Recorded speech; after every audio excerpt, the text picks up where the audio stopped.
Hello, hello guys. Welcome to Cafe Simplify, and we are diving into our statistics. Actually, if you have been following along, you get we left out some few things in previous question, and that was distinguishing between inferential statistics and descriptive statistics. And probably we start by those definitions, and that is what I put here up in this unique description. Saying descriptive statistics. First of all, descriptive statistics, you're going to carry out your research, then you describe in depth. That's why I say it's the basic form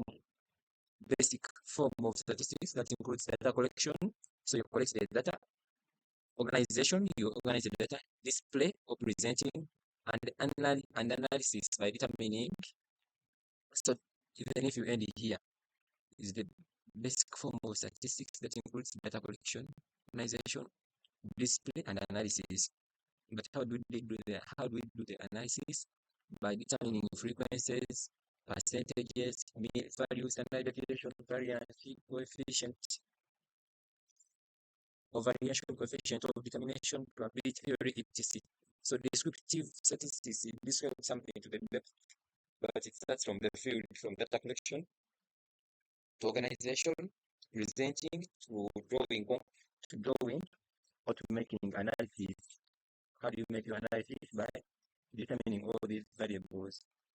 So it differs from inferential statistics. For inferential statistics, it looks at sample statistics, then it generalizes and makes conclusions. So inferential statistics is the branch of statistics that depends on sample statistics to make generalization about the whole population. You look at some figures critically, or do some, if it's a field, you carry out sampling on just a small piece of the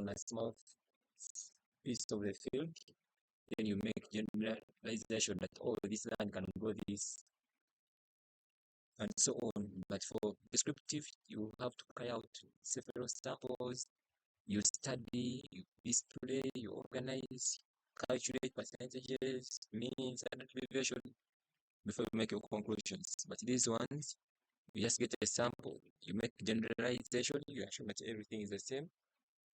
Yeah. So it includes correlation analysis, regression analysis, hypothesis testing, sampling distributions, and all the rest. Then the other thing we forgot previously was this, how to calculate the mean. I mean the median. The median is calculated from n plus 1 out of 2. Yes. For such data. For non-grouped data. For grouped data, it is always n out of 2. And I think you know that. But non-grouped data, that is the case.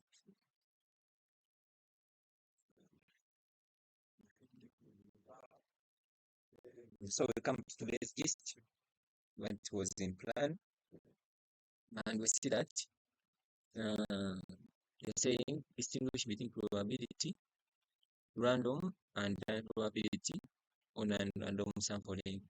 So what is probability or random sampling? So we see that in random sampling, every member of the population has a known non-zero chance of being selected. Or in probability sampling, every member has equal chances of being selected. It ensures objectivity and it represents the entire population because all of them are to be represented.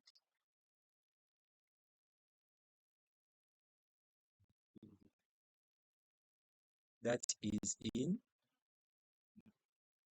probability or random sampling. Then we come to non-probability or non-random sampling. So we see that here some members of the population have a higher chance of being selected than others. They don't have the equal chances. It is often objective and used when probability sampling is impractical. Whenever probability sampling is impractical, because it is the best, we can come to non-probability sampling. They're telling us, by means of real examples, explain 5 probability or random sampling methods or techniques. So we see that random sampling has these methods. The first one, simple random sampling, selecting students randomly from a university database using computer-generated lists is an example. Just select randomly without any defined principle, formula, or method. That means all of them have equal chances of being selected. Then, B, by means of real-life examples, explain fact probability sampling.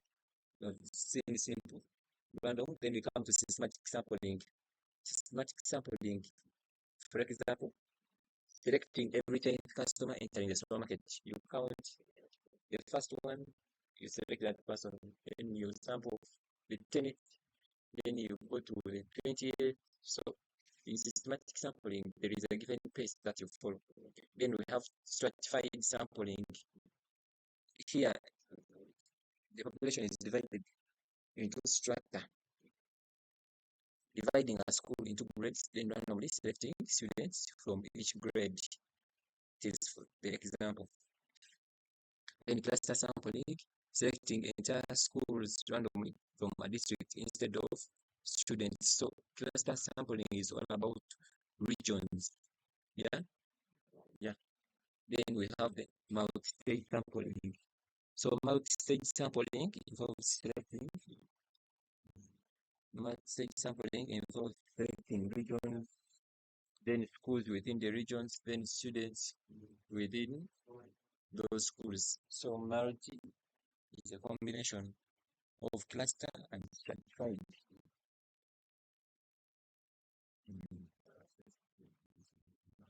Somehow, but it is basically focusing on regions, then schools within regions, then students within schools.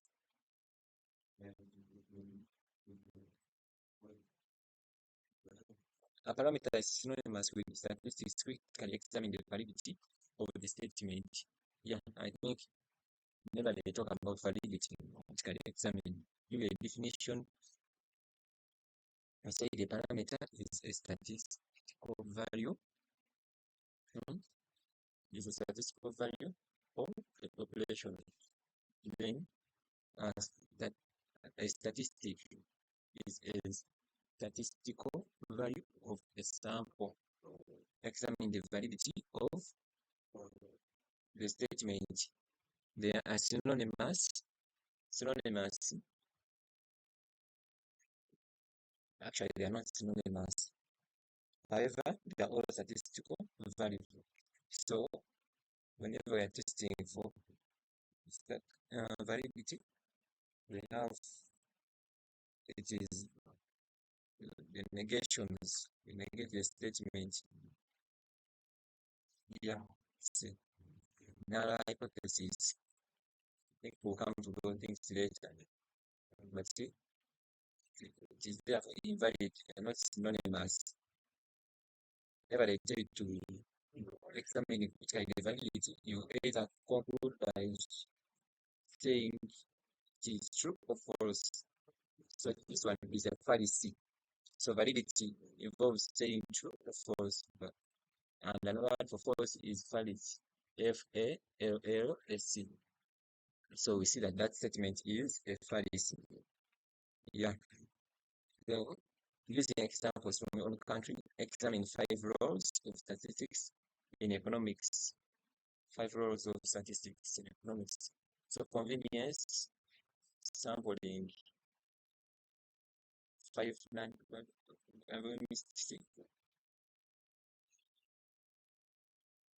Oh, going to we are here.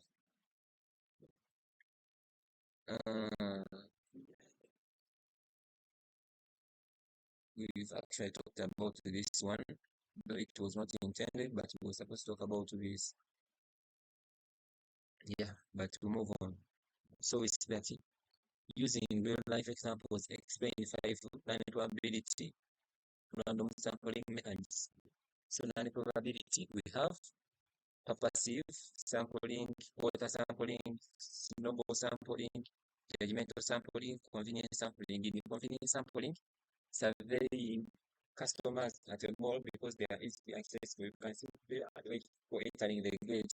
That is convenience sampling. It is done at your pace, your ease, without any consideration. Judgmental sampling, selecting the top performing employees for interview based on manager's opinion. So judgmental, you get biased. You say, I will select the top, or I will select these students who have not performed well.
Yeah, so guys, the computer had hibernated.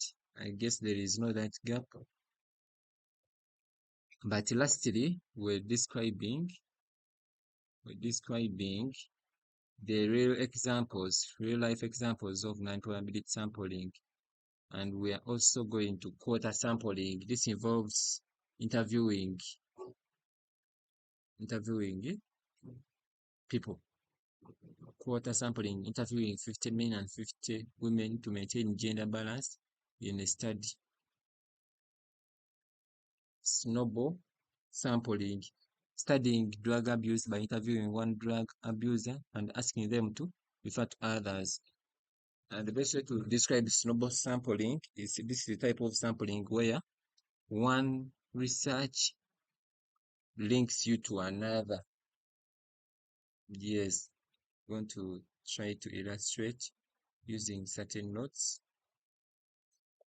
You look for them here, and we describe also those 9 probability functions, and we'll call it a tutorial. So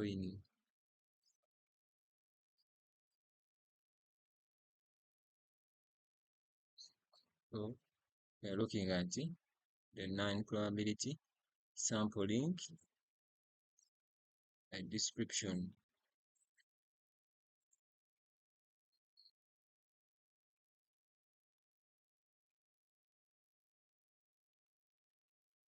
Yes, so here we are. We are saying uh, sampling techniques are categorized into probability and non-probability sampling. Probability sampling includes simple random, this is probability, stratified, cluster, systematic, and multi-stage. And non-probability, we have convenience, purposive, snowball, and quarter.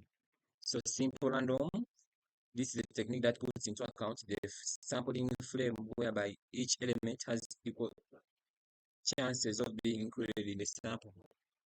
Each element in simple random has equal chances of being included in the sample.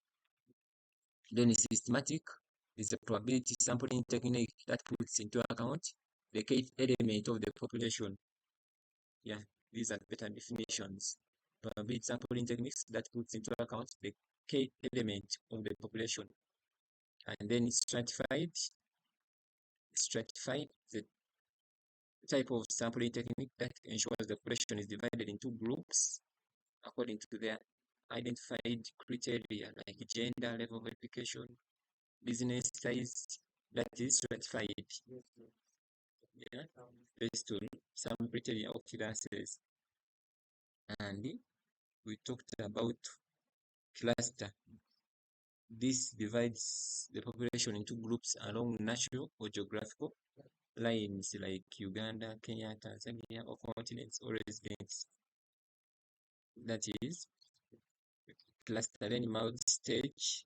So this type of technique puts into consideration selection of a sample elements that are different at each level and is used in conjunction with other simple random or systematic sampling. I think that one is what I told you, that is used in conjunction, or it can be a form of a combination of simple random and systematic. Then we look at non-probability sampling techniques. Non-probability sampling techniques. The first one is convenience sampling technique. The type of non-probability sampling technique that does not require sampling frame, and it requires a researcher to take a strategic position in order to identify the appropriate elements from the population to be included in the sample. Example, you can get the main gate and the cafeteria and so on. Snowball is what we were talking about. That this is a technique of non-probability sampling that requires the researcher to identify at least one element that will lead to identification of other elements with similar characteristics until the adequate number of elements is reached according to the researcher's judgment. One thief leads to another thief, this thief leads you to two, until you get all the people who are involved in the theft. It can be an example of snowball sampling technique. Then quota technique requires that sample has identical characteristics so that the population like gender. This technique requires that the sample has identical characteristics to that of the population like gender proportions, female and male. That is quota. And with that, let's meet again. Remember to like, share, and subscribe. Cafero and Simplify. Thank you.